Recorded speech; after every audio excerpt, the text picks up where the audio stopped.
नमस्कार, मैं हूं आशीष वर्मा। सीएनबीसी आवाज मोतीलाल ओसवाल स्टूडियोज में आप सबका स्वागत है। बारी आज के मॉर्निंग कॉल की और शुरुआत सुबह की टॉप हेडलाइंस के साथ। कच्चे तेल के $120 तक उछलने से ग्लोबल बाजारों का सिर दर्द बढ़ा। गिफ्ट निफ्टी करीब 100 पॉइंट नीचे। एशियाई बाजारों में भी नरमी। अमेरिकी इंडिसेज में कल दिखा दबाव। मिक्स्ड डाउ जोन्स 280 पॉइंट फिसला। ट्रंप बोले न्यूक्लियर डील होने तक स्टेट ऑफ हॉर्मुज में जारी रहेगी नाकेबंदी। ईरान ने हमले की दी चेतावनी। एग्जिट पोल पर भी आज रिएक्ट करेगा बाजार। पश्चिम बंगाल में एडवांटेज बीजेपी। 7 एग्जिट पोल में से 5 में बीजेपी सरकार का अनुमान। असम में बीजेपी की प्रचंड वापसी। पुडुचेरी में भी एनडीए को बढ़त। इधर तमिलनाडु में विजय की टीवी के हो सकता है बड़ा फैक्टर। केरलम में 10 साल बाद यूडीएफ सरकार का अनुमान। 4 मई को आएंगे नतीजे। यूएस फेड ने ब्याज दरों में नहीं किया कोई बदलाव। ब्याज दरें 3.5 से 4.25% की रेंज में बरकरार। कहा महंगाई और रोजगार के मोर्चे पर सतर्क रहने की जरूरत। जेरोम पावेल की आखिरी पॉलिसी। मई में अपने पद से हटेंगे पावेल। अनुमान से थोड़े फीके रहे चौथी तिमाही में बजाज फाइनेंस के नतीजे। मुनाफा 22% तो ब्याज से कमाई यानी एनआईआई 20% बढ़ी।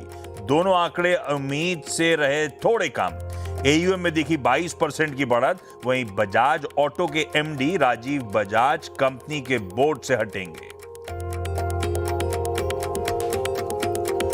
और नतीजों के लिहाज से आज बड़ा दिन। निफ्टी की 4 कंपनियां Adani enterprises, Adani ports, HUL और बजाज फिनसर्व के आएंगे रिजल्ट्स। एचयूएल की 4 से 5% तक दिख सकती है वॉल्यूम ग्रोथ। मुनाफा भी 6% बढ़ने का अनुमान। इसके अलावा चोला फाइनेंस, इंडस टावर समेत वायदा की 5 कंपनियों के नतीजों का भी रहेगा इंतजार।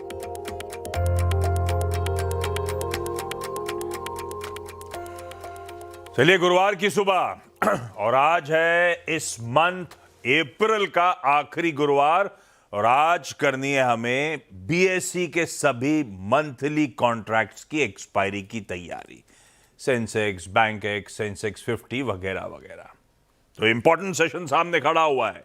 प्लस ध्यान रखिएगा इस कारोबारी हफ्ते का लास्ट ट्रेडिंग सेशन है आज, क्योंकि कल महाराष्ट्र डे के चलते भारतीय शेयर बाजार बंद रहेंगे। हमारे सामने एक लॉन्ग वीकेंड खड़ा हुआ है। खैर, खुलते ही रिएक्ट करना है। कल आए वो 4 राज्य और एक यूनियन टेरिटरी के एग्जिट पोल्स पर, अभी उस पर बातचीत कर लेंगे। और वीकेंड के उस पार जब हम लोग लौट के आएंगे तो सोमवार को एक्चुअल वोटों की गिनती और फाइनल आउटकम हमारे सामने आ रहा होगा। दूसरा, ग्लोबल फ्रंट पे 2 इंपॉर्टेंट डेवलपमेंट्स अवेटेड थे। एक, वो फेड की 2 दिनों की बैठक खत्म होनी थी, ब्याज दरों पर फैसला और साथ साथ कमेंट्री आनी थी। और दूसरी तरफ वो 4 दिग्गज मैग्निफिसेंट 7 में से 4 दिग्गज यूएस कंपनीज के नंबर्स आने थे। समझेंगे क्या डेवलपमेंट्स वहां पे रहे। और हमारे यहां आज एक रिजल्ट हैवी डे है। 4 निफ्टी की कंपनीज के नंबर्स हैं और 6 मेरे ख्याल से वायदा। प्रोड्यूसर आपने हेडलाइन में 5 लिखा है, हम लोग जब जाएंगे इवेंट्स कैलेंडर पे तो काउंट कर लेंगे। 4 निफ्टी और 6 वायदा बाजार की कंपनियों के नंबर्स आज अवेटेड हैं। बाकी जो इंपॉर्टेंट है आगे वो इवेंट्स कैलेंडर में डिटेल में डिस्कस कर लेंगे, लेकिन एक इंपॉर्टेंट दिन, एक हैवी डे है आपके सामने। दोनों इंपॉर्टेंट क्यूज पे पहले ही चर्चा कर ली जाए। और सबसे पहले मेरे ख्याल से सबसे इंपॉर्टेंट और सबसे ज्यादा बेसब्री से इंतजार था अपने डोमेस्टिक ट्रिगर का। इतने लंबे चले वो राज्यों के चुनाव जो कल कल्मिनेट हुए, उसके बाद शाम 6:30 बजे बाद जो एग्जिट पोल्स आए वो आपकी स्क्रीन पे सबसे पहले रख देता हूं एक एक करके। पहले तमिलनाडु। एक तरफ है नेटवर्क 18 का एक्सक्लूसिव मेगा पोल आपके लिए और दूसरी तरफ सारी एजेंसीज के पोल ऑफ पोल्स। जहां तक तमिलनाडु की बात है, डीएमके आईआरडीएमके के बीच में बराबर की मोटा मोटी ऐसा लगता है टक्कर है। कई सारे पोल्स तो इस बात को हाईलाइट कर रहे हैं कि विजय की पार्टी इक्वेशन चेंज नहीं कर पाएगी बारिंग वन। तो इंटरेस्टिंग हो जाएगा। जहां तक केरलम की बात है, एलडीएफ यूडीएफ में ही तकरीबन बराबर की या थोड़ा सा टिल्ट है, टक्कर नजर आएगी। एनडीए एक नो शो टाइप ही रह जाएगा। असम में बीजेपी और कांग्रेस ही मेन पार्टीज हैं दोनों। बीजेपी कंफर्टेबल मेजॉरिटी के साथ अपना होल्ड रिटेन कर रही होगी असम में। पुडुचेरी की जहां तक बात है, कांग्रेस एनडीए में वहां पे टक्कर थी। एनडीए को दिख ऐसा रहा है पोल्स को देखते हुए एक अपर हैंड है उस यूनियन टेरिटरी में। और फाइनली पश्चिम बंगाल की बात, तो टीएमसी और बीजेपी में टक्कर तगड़ी है। Majority of the polls BJP को एज दे रहे हैं, पर एक क्लियर वर्डिक्ट नहीं है जैसे असम के केस में था। तो ऐसा कोई क्लियर आउटकम पश्चिम बंगाल को लेकर नहीं। अगर स्टॉक मार्केट उसी आउटकम को लेकर एक्साइटमेंट में है, एक्साइटमेंट दिखा रहा है, तो इस वीकेंड आप कंफ्यूजन के साथ जाइए और मंडे को फाइनल आउटकम का इंतजार करिए। ये है वो सारे के सारे 4 राज्य और 1 यूनियन टेरिटरी के एग्जिट पोल्स, और मेरे ख्याल से सबसे कीनली वॉच्ड स्टॉक मार्केट के लिहाज से वो पश्चिम बंगाल। हालांकि टिल्ट है, लेकिन clear majority across the board नजर नहीं आएगी। टसल है, ऐसा लगता है उन एग्जिट पोल्स को देखकर। दूसरी, कल थोड़ा सा एक्साइटमेंट दिखा था स्टॉक मार्केट में ahead of this exit polls, उस पर अभी बाद में आऊंगा। लेकिन दूसरी तरफ पॉवेल साहब ने वैसे जा क्या रहे होंगे, बतौर गवर्नर तो शायद कंटिन्यू कर रहे होंगे, अनप्रेसिडेंटेड टाइप होगा, लेकिन कल की पॉलिसी में हुआ क्या, बोले क्या, और दूसरी तरफ वो दिग्गज रिजल्ट्स आए कैसे, समझ लिया जाए। और ऊपर से वो वेस्ट एशिया का अपडेट क्या है। हेडलाइंस तो हर जगह है कि ट्रम्प साहब ने ठुकरा दिया है प्यार भरा चिट्ठी जो आई थी। क्या अपडेट्स हैं भाई साहब? गुड मॉर्निंग आशीष। जेरोम पावेल जब भी पॉलिसी में जाते हैं तो गाना सुनकर जाते हैं, किसी दिन मुस्कुरा कर ये तमाशा हम भी देखेंगे, क्योंकि जब से ये डोनाल्ड ट्रंप एडमिनिस्ट्रेशन इनके पीछे पड़ी है, वो हमेशा कोई पॉलिसी में आके ऐसा कुछ कह जाते हैं जहाँ पे वो बौखला जाते हैं फिर बाद में। और कल भी कुछ वैसा ही हुआ, लेकिन पहले उस पर आऊँ उससे पहले पॉलिसी की बात कर ले। अनुमान मुताबिक पहले तो ब्याज दरों में कोई छेड़छाड़ नहीं हुई, लेकिन जो बाजार का कंसेंसस था कि एक सर्वसम्मति से ब्याज दरों में जो है कोई बदलाव न किया जाएगा, फैसला लिया जाएगा, वैसा नहीं हुआ। लेकिन वो इसलिए क्योंकि मतभेद थे। 8-4 की मेजॉरिटी से जो है ब्याज दरों में कोई छेड़छाड़ ना करने का फैसला लिया गया। वो कौन ऐसे 4 थे जिन्होंने डिसेंट करा? पहले तो स्टीफन मिरन थे, वो तो हमेशा हर पॉलिसी में डिसेंट करते ही है, जो ट्रम्प के चुने हुए गवर्नर है। डिसेंट किया था मतलब टुवर्ड्स रेट कट की तरफ टिल्ट था। ओके। और बाकी के 3 जो है, बेथ हैमक क्लीवलैंड फेड के, नील कश्करी मिनियापोलिस फेड के और लॉली रोगन डैलस फेड की, उन्होंने पहले ये तो कह दिया कि हम ब्याज दरों में कोई छेड़छाड़ करने के पक्ष में है, हम रेट स्टेटस को का समर्थन करते हैं। लेकिन आपने अपने स्टेटमेंट में जो ईजिंग बायस का जो पॉइंट रखा है उसके हम खिलाफ है, उससे हम डिसेंट कर रहे हैं कि आप ईजिंग बायस मत रखिए, क्योंकि आप बाजार को फिर ऐसा संकेत दे रहे हैं कि अगली बार जो पॉलिसी का डिसीजन चेंज होगा वो एक रेट कट की तरफ होगा, ना कि रेट हाइक की तरफ। तो उस बात को लेकर के थोड़ा सा डिसेंट हुआ। फेड के स्टेटमेंट में ये भी कहा गया कि महंगाई बढ़ी हुई है और वो एनर्जी प्राइसेस की वजह से महंगाई पर असर देखने मिल रहा है। अब जेरोम पावेल ने क्या कहा? पहले तो उन्होंने ये कहा कि वो फेड चेयर के से जो पद से हटने के बाद फेड के बोर्ड पर गवर्नर बने रहेंगे। दूसरी बात ये कि 1948 के बाद पहली बार ऐसा होगा कि कोई फेड चेयर से हटने के बाद बोर्ड पर गवर्नर बना रहेगा, क्योंकि उनका कार्यकाल तो है 2028 तक एज गवर्नर, लेकिन ऐसे आमतौर पर मुसलसल कोई ऐसा होता नहीं है कि कोई गवर्नर चेयर से हटने के बाद फिर भी गवर्नर बना रहे, वो बने रहेंगे। फिर उन्होंने ये कहा कि एक लो प्रोफाइल रखेंगे वो गवर्नर के तौर पर, और फिर जो कि एक बार केविन वॉर्श का कंफर्मेशन आ जाएगा उसके बाद एक ही फेड चेयर होगा और वो केविन वॉर्श होंगे। मेरा कोई ऐसा इरादा नहीं है कि मैं इन्फ्लुएंस करूं, स्टेट का गवर्नर बना रहूंगा, मैं फेड का चेयर दूंगा। फेड का चेयर नहीं रहूंगा, मैं बोर्ड पे गवर्नर के तौर पर बना रहूंगा, बोर्ड पे। तो और फिर बाद में उनसे पूछा गया कि क्या आप जो है ट्रंप एडमिनिस्ट्रेशन को लेकर के कोई बयान देना चाहते हैं या ऐसा कोई, तो उन्होंने कोई ऐसा उस पर कोई टिप्पणी नहीं की। पॉवेल साहब किसी स्टेट को रिप्रेजेंट कर रहे होंगे फेड गवर्नर के तौर पे, या सिर्फ बोर्ड मेंबर होंगे? बोर्ड मेंबर होंगे एज और गवर्नर। ये वोटिंग मेंबर होंगे क्या? वोटिंग मेंबर होंगे।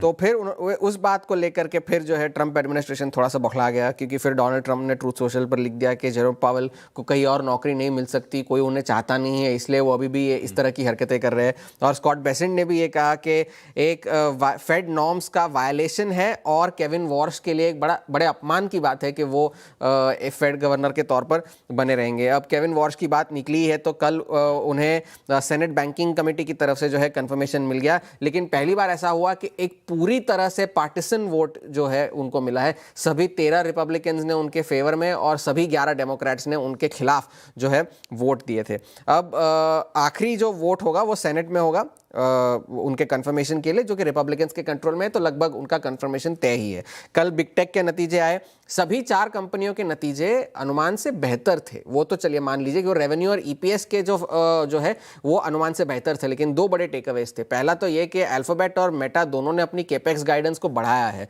अल्फाबेट अब लगभग $190 बिलियन खर्च करेगा इस साल, मेटा भी लगभग $145 बिलियन खर्च करेगा इस साल, और अमेजॉन $200 बिलियन इस साल खर्च करने जा रहा है केपेक्स को लेकर के, एआई, डेटा सेंटर्स वगैरह वगैरह। तो और कल के भाव ये आफ्टर मार्केट आए सारे, आफ्टर मार्केट सारे इसलिए फ्यूचर्स तेजी दिखा रहे हैं। जी, इसलिए नैस्डैक के फ्यूचर्स ऊपर है, क्योंकि अल्फाबेट के शेयर नतीजों के बाद, क्योंकि नतीजे अच्छे थे, कमेंट्री अच्छी थी, तो 7% चल गए आफ्टर आवर्स में। मेटा के शेयर 7% गिर गए आफ्टर आवर्स में। और माइक्रोसॉफ्ट ने जो है गाइडेंस, तो नतीजे अच्छे थे लेकिन उनकी गाइडेंस अनुमान से कमजोर थी, और मेटा के जो है गाइडेंस अनुमान से अच्छी थी। अब डोनाल्ड ट्रंप ईरान की बात अगर करें तो पहले तो जो प्रस्ताव ईरान की तरफ से आया था वो उन्होंने ठुकरा दिया है, और उन्होंने ये कहा है कि जब तक जो है ईरान के साथ कोई डील नहीं हो जाती तब तक स्ट्रेट ऑफ हॉर्मुज़ की जो नाकाबंदी है वो बनी रहेगी। किसी भी तरह से हम उस पर पीछे नहीं हटेंगे, क्योंकि वो बमबारी से ज़्यादा इफेक्टिव है, क्योंकि वो उनके इकोनॉमिक जो है उन पर स्क्वीज लगा रहे हैं। केपलर ने एक रिपोर्ट में ये कहा है कि 12 से 22 दिन है ईरान के पास, इससे पहले कि उनके जो वेल्स है वो बंद होने शुरू हो जाए, क्योंकि कैपेसिटी अब उनकी खत्म होती जा रही है, पंप नहीं कर पा रहे हैं, सूख जाएंगे, तो वो प्रॉब्लम हो जाएगी। लेकिन फिर भी ईरान के सुप्रीम लीडर के जो मिलिट्री एडवाइज़र है उन्होंने ये कहा है कि अगर यूएस ने यह नाकाबंदी जारी रखी तो ईरान अपनी तरफ से कदम उठा सकता है। कल डोनाल्ड ट्रंप और व्लादिमीर पुतिन ने बातचीत करी फ़ोन पर, 1.5 घंटे तक बातचीत करी है ईरान को लेकर के, यूक्रेन को लेकर के, तो यहाँ पर भी एक बातचीत हुई। लेकिन तेल की कीमतें जो है अब $120 तक पहुँच चुकी है, वो एक बड़ा चिंता का जो है सबब बन सकता है। और आज भी एक बहुत बड़ा दिन है, क्योंकि काफ़ी सारे नतीजे आने हैं, जॉबलेस क्लेम्स आने हैं, पीसी इन्फ्लेशन का डेटा आना है, और Q1 के जीडीपी के आंकड़े आने हैं, तो एक बड़ा डेटा हैवी डे वहाँ पर भी है। तेल जो है मूड बिगाड़ने का काम कर सकता है। तेल मूड बिगाड़ रहा है, और तेल के चलते हो सकता है रुपया मूड बिगाड़ रहा हो, क्योंकि एक इंपॉर्टेंट थ्रेशोल्ड के बेहद करीब खड़ा हुआ है 95। कल 94.8 समथिंग पे बंद हुआ था रुपया, नजर रखिएगा, क्योंकि कच्चा तेल कल छोड़ा था हमने $114-115 पे, $120 पे ऊपर आपकी स्क्रीन पे चल रहा है। खैर कल तो बच गए थे, ये सब समीकरण से ज्यादा इंपॉर्टेंट शायद बाजार कुछ और डोमेस्टिक क्यू प्राइस इन करने की कोशिश कर रहा था, तो स्क्रीन फिर भी सही थी 3/4% उछाल के साथ, पर आंकड़े क्यूज गड़बड़ थे। क्रूड कल भी इंचअप कर रहा था, रुपया कल भी कमजोर हो रहा था, बैंक्स पस्ती थे ले दे के।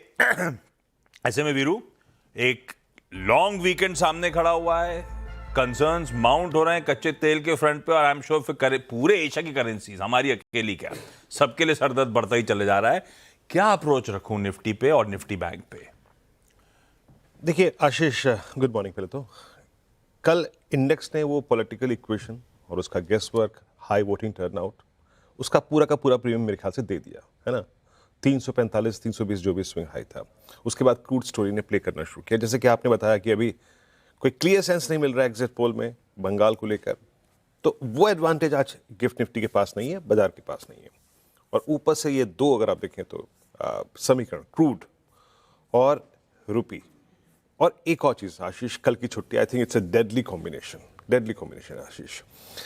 कल के प्राइस में एफआईएस का अगर आप देखें कोई एफर्ट नहीं था, यानी नो बाइंग व्हाटसोएवर, कैश में सेलिंग, इंडेक्स में सेलिंग, हालांकि इंडेक्स में सेलिंग का आंकड़ा बहुत कम है, 2468 करोड़ रुपए की कैश में सेलिंग, डीआईएस का करीब 2262 करोड़ रुपए का बाइंग। इंडेक्स उन्होंने मात्र अगर आप देखें कल 68 करोड़ का बेचा, बट याद रखिएगा कॉन्ट्रैक्ट्स इंक्रीज हुए, करीब 1000 कॉन्ट्रैक्ट, 1,71,000 कॉन्ट्रैक्ट के शॉर्ट है। बाकी स्टॉक फ्यूचर्स में करीब 350 करोड़ रुपए की बाइंग थी। कॉल शॉर्ट भी है 52,000, पुट शॉर्ट भी है 61,000। मैं इस सेशन को कैसे देखता हूं, देखिए कल सीधे ऑप्शन पिरामिड्स लेके आइएगा, थोड़ा समय का अभाव है आज। कल का इक्विलिब्रियम पॉइंट यानी बाजार अपने आप को जहां छोड़ के गया कि जनाब यहां से देखेंगे कि क्या होता है, वो था 24,200। यहां पे कॉल पुट राइटर्स दोनों अलाइन थे, सीधा पिरामिड्स लेके आइएगा। और उसके बाद 300, 400, 500 पे कॉल राइटिंग और उसके बाद 24,000 पे पुट राइटिंग, यानी इक्विलिब्रियम पॉइंट था 24,200। आशीष, मेरे ख्याल से स्ट्रेंथ का एक ही मापदंड होगा। अगर इस बाजार को स्ट्रांग रहना है तो साइडवेज नहीं, ये सेशन साइडवेज वाला नहीं है। अगर स्ट्रेंथ आनी है तो निफ्टी को किसी भी सर्कमस्टेंसेस में बाइसेक्ट करना पड़ेगा। मैं अभी बिना क्रूड देखे बोल रहा हूं, सिर्फ डेटा पे। वो है RS1। आपको इस ट्रेजेक्ट्री को बाइसेक्ट करना ही पड़ेगा और वो क्या है, करीब करीब 24,261 लेके आइए RS1 की ट्रेजेक्ट्री। ये है सिर्फ मात्र स्ट्रेंथ का एक मापदंड और 329 इसको पार करके आपको ऊपर जाना पड़ेगा। अगर आप ये नहीं कर रहे हैं तो सिंपली निफ्टी ड्रिफ्ट होगा, सिंपली साइडवेज का कोई स्कोप मेरे को लगता नहीं है आज। और ड्रिफ्ट कहां तक होगा, ड्रिफ्ट होकर निफ्टी मोस्ट लाइकली टेस्ट करेगा बेस 1 की ट्रेजेक्ट्री। अब बेस 1 क्या है, ये है आपका 10 डेमा की ट्रेजेक्ट्री, नहीं सॉरी राइजिंग 20 डेमा की ट्रेजेक्ट्री और आपका पुट राइटर्स का जोन।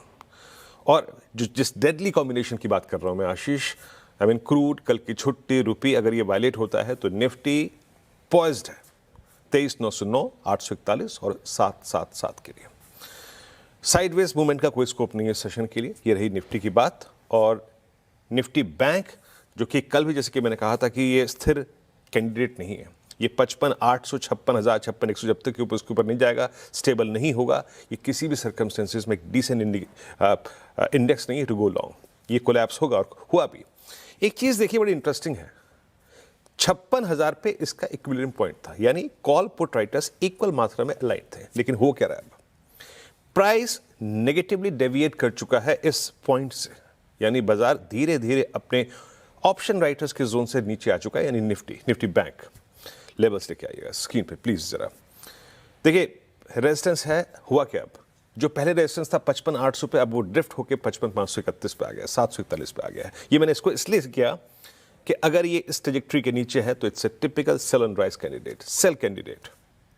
इसके ऊपर न्यूट्रल हो जाइएगा क्योंकि इसके ऊपर एक चांसेस है स्विंग टुवर्ड्स 910 एंड 56078। बट याद रखिएगा उसको स्पॉन्सर कौन करेगा, अगर क्रूड में कुछ नरमी आती है, फॉरेक्स मार्केट आपको कुछ रिवर्सल दे, अदरवाइज इसके चांसेस कम लगेंगे। पहले रेजिस्टेंस के अगेंस्ट सेल एंड राइज। और याद रखिएगा आपके ट्रेड को आपको चेक करना है बेस 1 पे 55,000। मैं क्या कह रहा हूं, ऑलरेडी पुट राइटर्स के जोन से आप काफी डेविएट कर चुके हैं आशीष। ये मंथली पुट राइटर्स हैं, ये वीकली पुट राइटर्स नहीं है। इन एनी केस अगर आप बेस 1 को वायलेट करते हैं तो पूरा का पूरा बेस 2 क्लस्टर आपके लिए खुला है। आशीष, आज का कॉम्बिनेशन थोड़ा ठीक नहीं लग रहा है, कल की छुट्टी and crude at 120, not a perfect case for long. बिल्कुल ठीक है, जस्टिफाई भी कर दिया। क्यों, थोड़ा सा कॉशियस रहिएगा फिर आज के ट्रेडिंग सेशन के लिए। हाँ, कल हम छुट्टी पे हैं और कल इंटरेस्टिंगली हमारे साथ साथ ग्लोब भी छुट्टी पे है। वो महाराष्ट्र डे नहीं बना रहा होगा, वो लेबर डे बना रहा होगा। सिर्फ यूएस और यूके के 2 प्रोमिनेंट मार्केट्स कल खुले होंगे, बाकी पूरा यूरोप, एशिया सब छुट्टी बना रहा होगा हमारे साथ साथ। खैर, आज के ट्रेडिंग बेट्स के लिए चला जाए इक्विनॉक्स के पंकज रांदड़ साहब के पास, पुणे। Pankaj ji good morning. आज के प्रेफर्ड आइडियाज कौन से भाई साहब? Good morning Ashish ji and good morning to everyone. Ashish ji, 2 trades हैं, थोड़े से मार्केट को देख कर ही ट्रेड करना होगा। मेरा जो पहला ट्रेड रहेगा रिलायंस के फ्यूचर्स के ऊपर खरीदारी की सलाह रहेगी। 1430 के आसपास से फिलहाल ट्रेड कर रहा है। 1410 रुपए 50 पैसे का एक स्टॉप लॉस मेंटेन करे। 1475 रुपए तक के टारगेट्स यहाँ पर देखने मिल सकते हैं। कल दिन के हाई के ऊपर बंद हुआ है। मार्केट अगर एक बार साथ देता है तो रिलायंस एक बहुत बड़ा कंट्रीब्यूटर रहेगा वहां पर। दूसरा जो ट्रेड रहेगा, मुझे लगता है कि अपोलो हॉस्पिटल के अंदर एक अच्छा खासा वीकनेस परसिस्ट हो रहा है यहाँ पे, तो 7,735 के नीचे इसमें बिकवाली की सलाह रहेगी। 7,800 का एक छोटा सा स्टॉप लॉस यहाँ पर मेंटेन करना है। टारगेट जो है 7,600 तक के देखने मिल सकते हैं आशीष जी। रिलायंस की चर्चा हुई तो ध्यान रखिएगा, इस चैनल का स्वामित्व प्रबंधन रिलायंस इंडस्ट्रीज के पास है। इंडिपेंडेंट फाइनेंशियल एडवाइजर से कंसल्ट करिएगा। लेकिन RIL गजब के मूव्स डिलीवर कर रहा है। खरीदारी करने का कॉल है 1410 रुपए 50 पैसे के स्टॉप के साथ। और अपोलो हॉस्पिटल से कंडीशनल सेल है, कंडीशन है 7735 के नीचे मिल रहा हो तो बेच दीजिएगा। और लेवल स्क्रीन पे नोट डाउन कर लीजिए। Pankaj ji thank you so much सुबह सुबह जुड़ने के लिए। क्विकली कंचन बताएंगी सारे important stocks in news. Kanchan good morning, बताएं। Good morning. शुरुआत करते हैं बजाज फाइनेंस के साथ। नंबर्स यहाँ पे हमें इन लाइन देखने को मिले हैं। मुनाफे में करीबन 22% का उछाल, वहीं नेट इंटरेस्ट इनकम 20% बढ़ी है। एयूएम में भी 22% की तेजी जो है वो देखने को मिली है। इसके साथ ही साथ राजीव बजाज ने बोर्ड से इस्तीफा दे दिया है। अडानी पावर के नंबर्स की बात करें तो नंबर्स यहाँ पे हमें मिले जुले देखने को मिले हैं। जहां प्रॉफिट में हमें 52% की तेजी देखने को मिली है, वहीं जो ऑपरेटिंग नंबर्स हैं इस क्वार्टर में थोड़े से हमें दबते हुए नजर आए हैं। EBITDA में 2% की गिरावट, वहीं मार्जिन्स भी यहाँ पे थोड़े से कॉन्ट्रैक्ट होते हुए नजर आए हैं। एम्फेसिस नंबर्स हमें फ्लैट देखने को मिले हैं। इस टाइम पे बात करें इनके रेवेन्यू की तो 6% की तेजी, EBIT में करीबन 7% की तेजी, डॉलर रेवेन्यू करीबन 3% तक यहाँ पे जो बढ़ता हुआ दिखाई दिया है। साथ ही साथ मोतीलाल ओसवाल के नंबर्स की बात करें तो नंबर्स यहाँ पे हमें अच्छे देखने को मिले हैं। ऑपरेटिंग प्रॉफिट यहाँ पे 25% तक बढ़ता हुआ दिखाई दिया है। Asset and private health management का ऑपरेटिंग मुनाफा भी यहाँ पे शानदार तरीके से बढ़ा है। वहीं जो बाकी के सेगमेंट है, हाउसिंग फाइनेंस में भी 61% की जो ग्रोथ है वो देखने को मिली है। फोर्स मोटर्स के नंबर्स शानदार देखने को मिले हैं। नेट प्रॉफिट मिले जुले देखने को मिले हैं। नेट प्रॉफिट में 40% की गिरावट है, रेवेन्यू 8% बढ़ा है।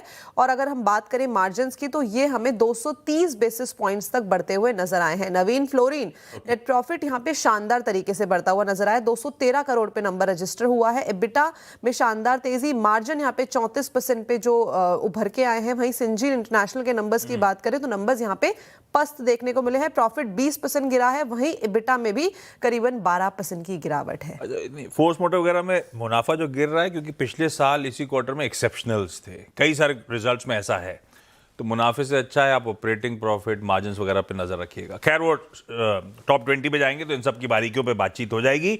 ब्रेक का समय, ब्रेक के उस पार कमोडिटी पिक्स के लिए आज दिल्ली से SMC ग्लोबल सिक्योरिटीज की वंदना भारती जुड़ गई हैं। वंदना मैम गुड मॉर्निंग, आ रहा हूं आपके पास। चलिए ब्रेक के बाद आप सबका स्वागत है तबर अप की सेकेंड प्लेट। जिस तरह से हाईलाइट कच्चा तेल है 120 के करीब खड़ा हुआ है। राज्यों के इलेक्शन खत्म हो गए, आउटकम आने वाला है, कच्चा तेल ऐसी स्वेल करता रहा तो हम सबकी जेबों पे असर पड़ने की तैयारी हो रही है। और यही कच्चा तेल जो है बाकी समीकरण बिगाड़ रहा है। बॉन्ड यील्ड्स इंच अप कर रही हैं। इवन डॉलर इंडेक्स आपको ऑलमोस्ट 99 के थ्रेशोल्ड पे आके खड़ा हुआ नजर आएगा। दूसरी साइड ऑफ द प्लेट इतनी इंपॉर्टेंट नहीं क्योंकि वो लार्जली कंसोलिडेट कर रहे हैं। ये इंपॉर्टेंट था इसलिए मेंशन कर दिया। पर आज कमाई कैसे होगी वंदना मैम बताएंगी। वंदना मैम गुड मॉर्निंग। आज के कमोडिटी कॉल्स। आशीष, मुझे लग रहा है यहाँ पे जिंक में बाइंग की फिर से यहाँ पे अपॉर्चुनिटी मिलेगी तो 338 के करीब यहाँ पे बाइंग करना चाहिए। 340 टारगेट रखना होगा, स्टॉप लॉस लगाना होगा 337 का। ये एक स्ट्रॉन्ग कमोडिटी है बेस मेटल काउंटर में। दूसरी, काफी दिनों की करेक्शंस के बाद अब यहाँ पे थोड़ी सी शॉर्ट कवरिंग एक्सपेक्टेड है सिल्वर में। तो सिल्वर में 239 यानी कि 2,39,000 के करीब एक बाइंग रिकमेंडेशन रहेगी। टारगेट छोटा है 2,42,000 का। स्टॉप लॉस यहाँ पे लगाना होगा 2,38,000। और मुझे लग रहा है ग्रेजुअली यहाँ पे अब सिल्वर 2,45,000 तक भी जा सकती है। परफेक्ट है। जिंक और सिल्वर ये रडार पे SMC ग्लोबल सिक्योरिटीज के दोनों में खरीदारी, दोनों के टारगेट्स और स्टॉप लॉसेस स्क्रीन पे नोट डाउन करिए। मैम थैंक यू सुबह से वक्त निकालने के लिए। आज का इवेंट्स कैलेंडर, थर्सडे है, PSE के मंथली कॉन्ट्रैक्ट्स की एक्सपायरी है, हफ्ते का आखिरी ट्रेडिंग सेशन है। ये सब हम ऑलरेडी बातचीत कर चुके हैं। कल छुट्टी है महाराष्ट्र डे के चलते। नतीजे आज 4 निफ्टी के, सबसे इंपॉर्टेंट HUL, उसके साथ साथ अदानी ग्रुप की दोनों Nifty companies, Adani enterprises, Adani ports और बजाज फाइनेंस के नंबर्स कल आ गए। आज बजाज फिनसर्व की बारी। वायदा के, हाँ वो कंफ्यूजन है, दूर कर देता हूं। चोलामंडलम इन्वेस्टमेंट, मैसगांव डॉक, मेरे ख्याल से मैसगांव डॉक मिस हो रहा होगा क्योंकि कई सारी जगहों पे मैसगांव डॉक मेंशन नहीं है। Indus tower, Laurus labs, NALCO और सोना BLW, ये 6 रखिए। क्या हुआ, प्लेट हटा क्यों दी? अरे दिखा दीजिए, अभी स्पेलिंग क्या ठीक करनी। 6 स्टॉक्स लेकर आइए स्क्रीन पे, वो सारे के सारे। अभी 4 निफ्टी और 6 वायदा के स्टॉक्स हैं। कैश की लिस्ट बहुत लंबी है, कई सारे इंपॉर्टेंट ACC और IDBI बैंक वगैरह बहुत लंबी लिस्ट, छोड़ रहा हूं। कजरिया सिरेमिक्स के रिजल्ट्स हैं आज कैश में। उनकी बोर्ड बैठक में आज मेरे ख्याल से अब तक की कजरिया सिरेमिक्स की हिस्ट्री में पहली बार बायबैक की तैयारी हो रही है। बोर्ड उस पर विचार कर रहा होगा। एक्स डिविडेंड कुछ इंपॉर्टेंट है इसलिए रख देता हूं। ABB इंडिया, हिंदुस्तान जिंक, इन सबके एडजस्टमेंट्स आज प्ले आउट हो रहे होंगे। आज एक्स डेट है वेदांता की, वो डीमर्जर, वो स्पिन ऑफ की। डीमर्जर यानी कि एग्जिस्टिंग बिजनेस को 5 इंडिपेंडेंट एंटिटीज में तोड़ा जा रहा है। आज स्पेशल प्राइस डिस्कवरी सेशन होगा 9:15 से 10 बजे के बीच में, जैसे कि हर डीमर्जर के केस में होता है, इसके केस में भी हो रहा होगा। आज जो सेंट्रल बैंक एक्शंस, हम फेड के फैसले पर रिएक्ट करने जा रहे हैं। शाम 4:30 बजे बैंक ऑफ इंग्लैंड का ब्याज दरों का फैसला और 5:45 बजे ECB, इनकी भी ब्याज दरों का फैसला आएगा। चाइना की जो national people's congress standing committee की बैठक चल रही थी, आज खत्म होगी। 4 दिनों से चल रही थी। देखते हैं क्या आउटकम सामने आता है। यूएस में इंपॉर्टेंट है जॉबलेस क्लेम्स के numbers, GDP, core PCE prices सब आएंगे और ऊपर से एप्पल के नंबर्स भी हैं आज शाम को। एक IPO खुलने जा रहा है भाई फाइनली इतने दिनों बाद। OneMeet टेक्नोलॉजी सॉल्यूशंस 926 करोड़ रुपए जुटाने की योजना है। आज खुल रहा है, अगले हफ्ते ट्यूसडे तक खुला रहेगा। डिटेल्स बाकी स्क्रीन पर हैं। आज एक मूवी रिलीज हो रही है, द डेविल वेयर्स प्राडा। ये मेरे ख्याल से पार्ट 2 होगा उसका। आज थिएटर्स में रिलीज हो रही है, इंग्लिश ड्रामा। और कल क्योंकि छुट्टी है, बता देता हूँ, राजा शिवाजी मराठी और हिंदी में आ रही है और एक दिन करके हिंदी रोमांस। अच्छा, ये इंपॉर्टेंट, आज कुछ ही देर बाद सुबह 11 बजे ICSE और ISC अपने नतीजे घोषित करने जा रहा है, रिजल्ट्स 10th के और 12th के। Best of luck. 11 बजे के आसपास, वो मैं लाना भूल गया ना, तो वेबसाइट का डिटेल भी डाल देता, आप लोग सर्च कर सकते हो अपने अपने नतीजे परिणाम। बेस्ट विशेष हम सब की तरफ से। और वीकेंड का अलर्ट दे देता हूं, आखिरी दिन है महीने का। इस वीकेंड में ऑटो सेल्स के नंबर्स आने, ध्यान रखिएगा। और सैटरडे को कोटक महिंद्रा बैंक के नंबर्स अवेटेड होंगे। तो हम मंडे को इन सब पे चर्चा कर रहे होंगे, इसीलिए इंपॉर्टेंट है। जाते आते गिफ्ट निफ्टी के संकेत, दबाव है 70 पॉइंट के आसपास की कमजोरी के साथ हम लोग शुरुआत करेंगे। ब्रेक के उस पार आज का टॉप 20। नमस्कार।